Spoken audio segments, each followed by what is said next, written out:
Neng Ummi, karya Kiai Haji Mustofa Bisri. Nama lengkapnya Ummi Salamah. Kawan-kawannya di pesantren Tarbiyatul Muallimin bagian putra wal Muallimat bagian putri memanggilnya Neng Ummi. Neng adalah panggilan untuk anak perempuan kiai, seperti Gus untuk anak laki-laki. Neng Ummi merupakan wujud dari ciptaan Tuhan yang sempurna. Orang akan bingung dan sulit mengatakan apa yang paling istimewa pada Neng Ummi, karena hampir semua yang ada pada dirinya istimewa. Tubuhnya istimewa, tidak terlalu tinggi dan tidak terlalu pendek, tidak kurus dan tidak gemuk. Wajahnya istimewa, ayu dan selalu segar seperti habis mandi. Dilengkapi dua mata cemerlang berbulu lentik dan dinaungi dua alis yang lembut rapi, membuat setiap orang yang menatapnya berdebar-debar. Hidungnya yang mancung terletak pas di atas bibirnya yang merah sehat dan seperti selalu basah. Serasi benar dengan pipi dan dagunya yang licin lembut. Serasi benar dengan pipi dan dagunya yang licin lembut. Kesemuanya itu dilingkari jilbab yang justru semakin menonjolkan kemolekan wajahnya. Dan bayangkan, keistimewaan fisik itu masih ditambah dengan keistimewaan lain seperti kecerdasan dan aktivitas dalam berbagai kegiatan intern maupun ekstern pesantren. Maka tidak heran bila Neng Ummi Salamah binti Kiai Abdul Razak menjadi kembang dan sekaligus kebanggaan pesantren. Di kalangan santri-santri putra, Neng Ummi bagaikan superstar, mengalahkan bintang-bintang film yang menjadi idola saat itu. Banyak tulisan seputar Neng Ummi dengan ungkapan-ungkapan menggelitik sengaja dipajang di godaan-godaan tempat tinggal santri atau bahkan di dinding-dinding kamar mandi umum. Sebagian malah diberi gambar perempuan. Ada yang singkat-singkat saja seperti "Oh, ummiku", "Ummi plus dullah", "Neng ummiku sayang". Ada yang seperti memo buat Neng Ummi, "I love you Ummi, ana bahibik". "Neng Ummi, tunggulah aku". "Neng Ummi, kau sedang apa? Aku sedang mengingatmu". Hanya kau, Ummi Salamah, pilihanku. Ummi, tak dapat gadismu, jandamu pun jadi. Ada juga yang lebih konstruktif, misalnya, "Kau mau Neng Ummi? Belajar sungguh-sungguh". Atau, "Mana mungkin Neng Ummi mau dengan pemuda bodoh".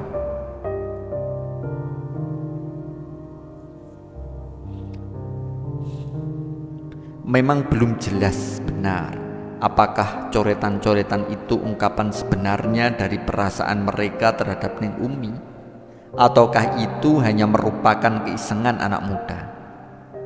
Namun setidak-tidaknya hal itu cukup menjadi bukti bahwa Neng Ummi memang menjadi pujaan pesantren, minimal di Tarbiyatul Muta'alliminnya.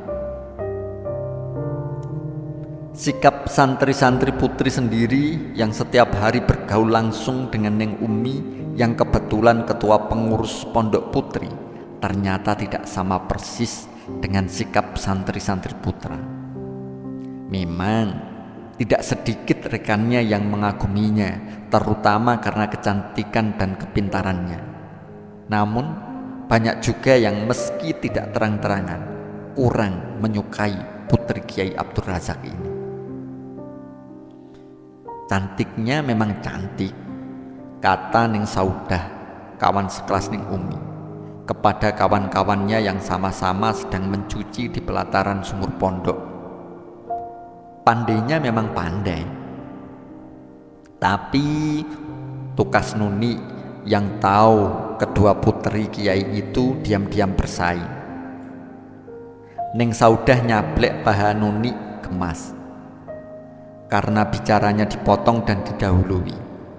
Tapi ia teruskan juga unek-uneknya. Ya, tapi sombongnya itu loh. Masya Allah, masa Kang Marjuki, lurah Pondok Putra, itu dibilang gak level sama dia? Loh, kalau dari segi fisik kan memang gak kufu toneng. Selas Sri sambil mengucek-ucek cuciannya.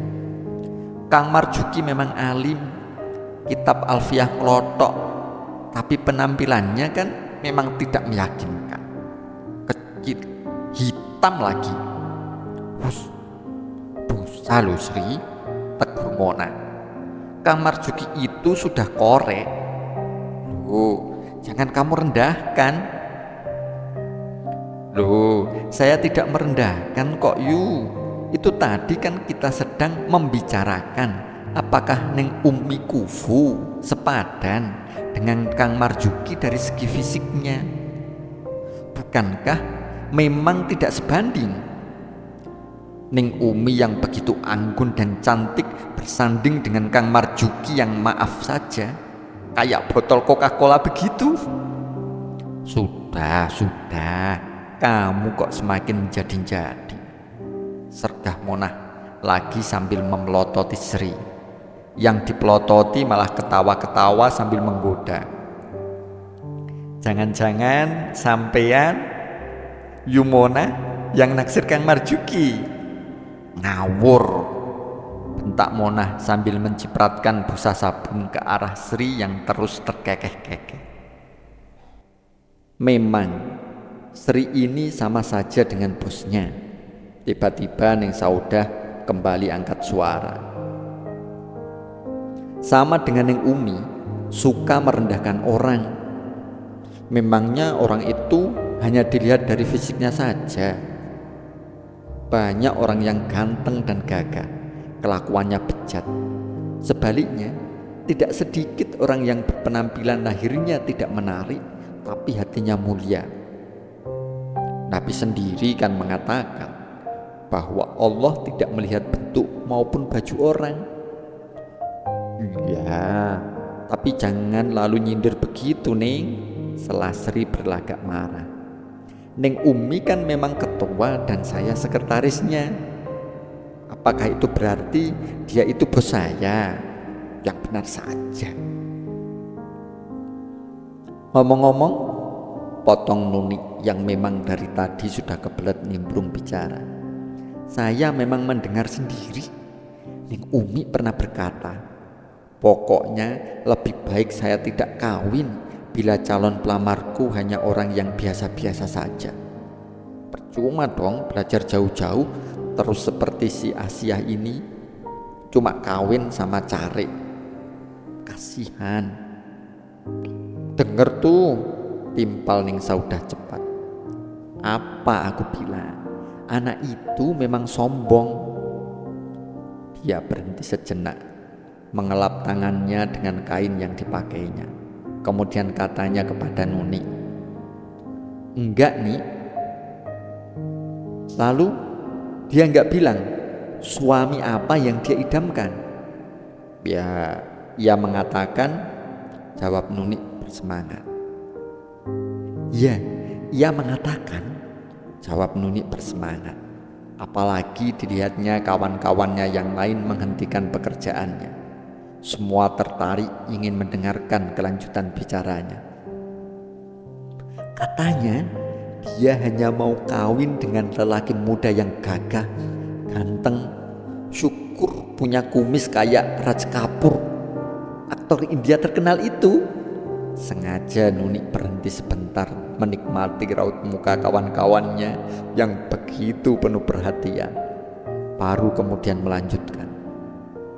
Tidak hanya muda, gagah dan ganteng, katanya, calon suaminya itu juga mesti pinter, tidak hanya di bidang agama saja, intelek plus atau kiai plus. Ya nggak suka lelaki yang pas-pasan, apalagi minus. Nggak mau ya punya suami seperti suami Bu Kasni yang kemana-mana membawakan tas istrinya, memalukan. Benar nih dia bilang begitu, tanya Sri seperti kurang percaya. Kalau saya 100% percaya, celetuk ning Sauda. Kalau tidak percaya, sahut Nuni agak keras, tanya saja kepada Fu'ad, Nur, dan Neng Iyah yang waktu itu bersama-sama saya mendengarkan Neng Umi berbicara tentang masa depannya. Neng Umi memang pantas mengidamkan suami yang demikian. Mbak Tiah, santri senior yang dari tadi diam saja tiba-tiba berkomentar. Jarang ada santri perempuan yang seperti dia, pikirannya maju. Maaf Neng Saudah ya, melihat orang itu tidak boleh dengan kacamata negatif dan hanya pada yang tampak sekilas. Saya tidak setuju jika Neng Umi dibilang sombong. Saya kenal betul dengan dia. Dia itu selalu berpikir bagaimana agar perempuan tidak selalu dicitrakan sebagai makhluk lemah. Menurut dia, kaum perempuan tidak seharusnya kalah dengan kaum lelaki.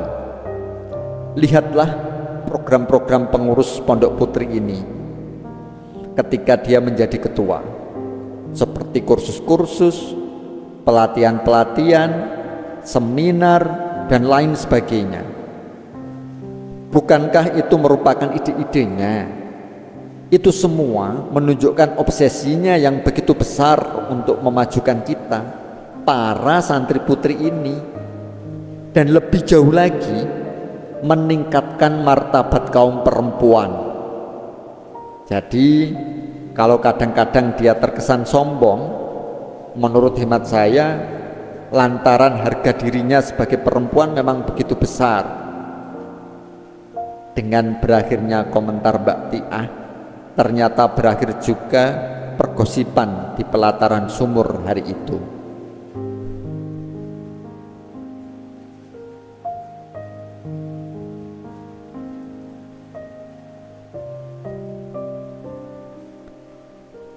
Qaul pendiri pesantren Tarbiyatul Muallimin wal Muallimat, almarhum Kiai Fadholi Umar, kali ini tidak seperti yang sudah-sudah. Kali ini benar-benar meriah. Soalnya haul kali ini dibarengkan dengan HUT ke-50 berdirinya pondok pesantren. Santri-santri lama dari berbagai periode, baik putra maupun putri banyak yang hadir. Mereka sudah berdatangan sejak pagi hari. Padahal acara puncak baru dilaksanakan sore dan malam hari esoknya. Suasana betul-betul istimewa, khususnya bagi para santri lama itu. Ini benar-benar merupakan reuni akbar. Di antara mereka banyak yang sejak meninggalkan pesantren baru saling berjumpa. Tak heran bila mereka begitu asyik menikmati perjumpaan mereka, saling melepas rindu dan bernostalgia. Di Pondok Putri, suasana nampak lebih semarak lagi karena banyak santri lama yang datang dengan membawa anak-anak mereka.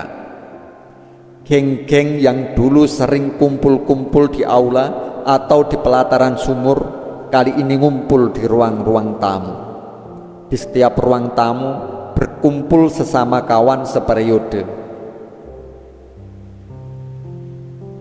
Wah, berapa lama ya kita meninggalkan pondok?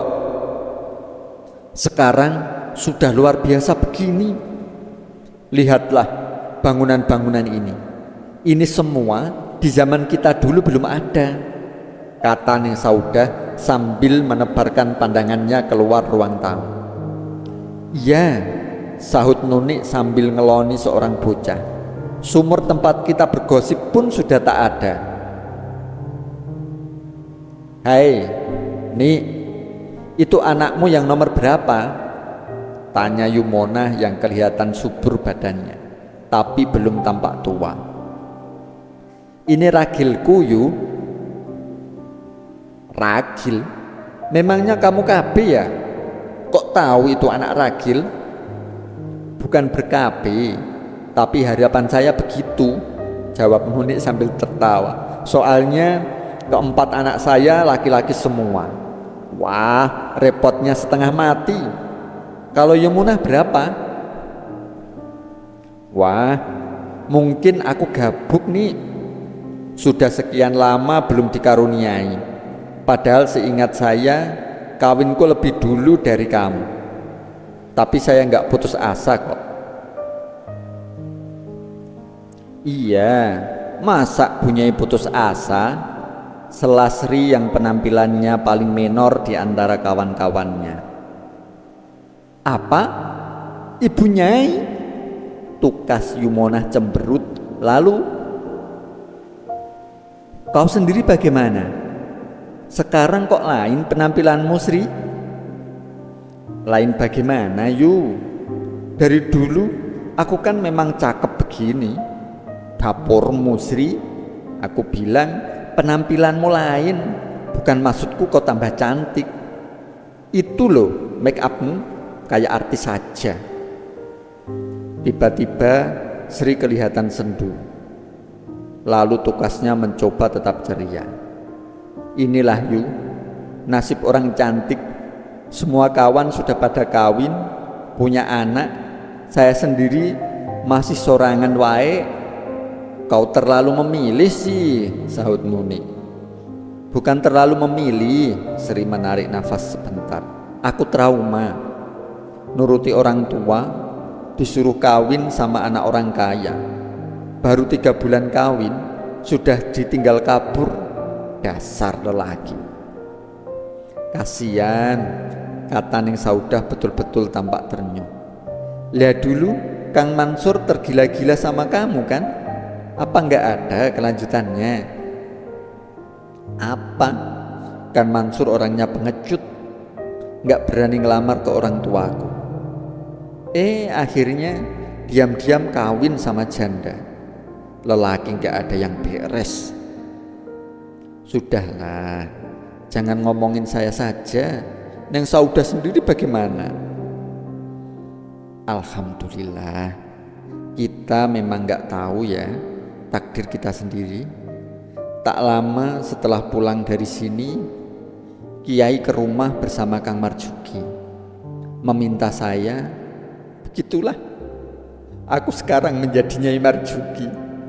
Wah, semua berteriak-teriak seperti ketika mereka masih gadis.